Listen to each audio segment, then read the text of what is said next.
تصویر میں موجود نظر آنے والا شخص جن کا نام احسن اقبال ہے، پاکستان کی بربادی کے پیچھے ان کا بہت اہم کردار تھا۔ اس آدمی کے وہ 5 منٹ تھے جس میں یہ چاہتا تو پاکستان کی تقدیر بدل سکتا تھا۔ لیکن پھر کیا ہوا، چلیے اس کو تفصیل سے جانتے ہیں۔ ایک رات PIA کی فلائٹ امریکہ سے اسلام آباد ایئرپورٹ پر لینڈ کرتی ہے۔ اس میں 2 پاکستانی نژاد امریکی خالد رفیق اور نجم افتخار اترتے ہیں۔ یہ نجم افتخار وہی ہیں جو بعد میں امریکہ میں الیکشن لڑتے ہیں اور پاکستان کے حق میں لابنگ کرتے ہیں۔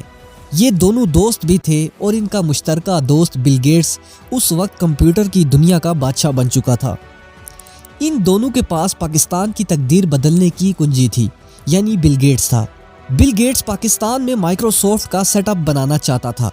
اس نے ان دونوں دوستوں کو کہا کہ پاکستان میں میری وزیراعظم سے ملاقات کا بندوبست کریں۔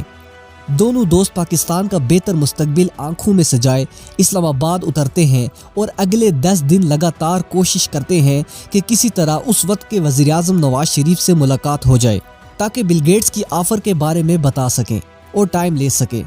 ان 10 دنوں میں ملاقات تو دور کی بات، فون پہ بھی بات نہ ہو سکی، مگر ان کوششوں کا ایک فائدہ ضرور ہوا کہ ان کو وزیر پلاننگ احسن اقبال سے ملاقات کا 5 منٹ کا ٹائم مل گیا۔ اسی کو غنیمت جانتے ہوئے کہ جب وزیر صاحب کو بل گیٹس کی آفر کا پتہ چلے گا وہ اسی وقت وزیراعظم سے ملاقات کروا دیں گے۔ خیر ملاقات ہوئی اور اس میں دونوں دوستوں نے بڑے جوش سے بل گیٹس کی آفر کا بتایا کہ بل گیٹس پاکستان میں IT پارک بنانا چاہتے ہیں۔ احسن اقبال نے بد دلی سے پوچھا کہ پارک میں کمپیوٹر والے جھولے ہوں گے؟ دونوں دوست حیران ہو کر رہ گئے اور تفصیل بتائی کہ یہ کمپیوٹر کی فیلڈ میں پاکستان میں انقلاب آ جائے گا، مگر وزیر صاحب ابھی تک بات ہی نہیں سمجھ رہے تھے۔ وزیر صاحب بات آگے بڑھانے کی بجائے کہنے لگے، یوں کہے نا بل گیٹس ہم سے کمانا چاہتا ہے، بزنس کرنا چاہتا ہے۔ اب نجم صاحب نے تھوڑا غصے میں جواب دیا، جناب آپ کیسی باتیں کر رہے ہیں، اس قدم سے پاکستان میں انقلاب آ جائے گا اور اگلے 10 سال میں ہم خود مختار ہو جائیں گے۔ اب وزیر احسن اقبال نے آخری فقرہ کہہ کر ملاقات ختم کر دی کہ اسے کہو کہ مجھے ایک درخواست لکھ کر بھیجے، میں غور کروں گا کہ اجازت دینی ہے یا نہیں۔ جب دونوں دوست احسن اقبال کے کمرے سے نکلے تو خالد رفیق صاحب بتاتے ہیں کہ نجم صاحب کی آنکھوں میں آنسو تھے، وہ زور زور سے سر دائیں بائیں ہلا رہے تھے۔ واپسی پہ ان کے چہروں کو دیکھ کر بل گیٹس سمجھ گیا تھا کہ پاکستان میں اس کا کچھ نہیں ہونا۔ اس کے بعد اس نے اپنے انڈین دوستوں کو کہا تو اگلے 15 دنوں بعد بل گیٹس دلی کے ہوائی اڈے پہ سرکاری مہمان کے پروٹوکول کے ساتھ اترا اور اس کا استقبال اس وقت کے انڈین وزیراعظم نے خود کیا۔ حالانکہ وزیراعظم کبھی ایئرپورٹ پر نہیں جاتا۔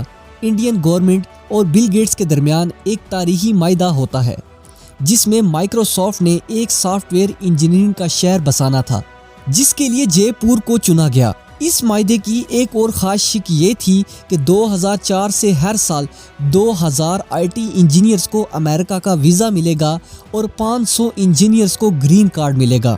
آج آپ کو گوگل، ٹویٹر، فیس بک، یوٹیوب کے CEOs صرف انڈین ہی ملیں گے اور اس میں انڈینز کا کوئی کمال نہیں، بلکہ صرف ایک شخص، جی ہاں صرف ایک شخص کی نااہلی، رعونت، بے حسی اور مستقبل بینی کی کمی نے جس نے اس نادر موقع کو ضائع کیا۔ اگر احسن اقبال اس دن بل گیٹس کو آنے کی دعوت دے دیتے تو آج پاکستان ان اندھیروں سے نکل چکا ہوتا، ہمارے بچے یوں مارے مارے نہ پھر رہے ہوتے۔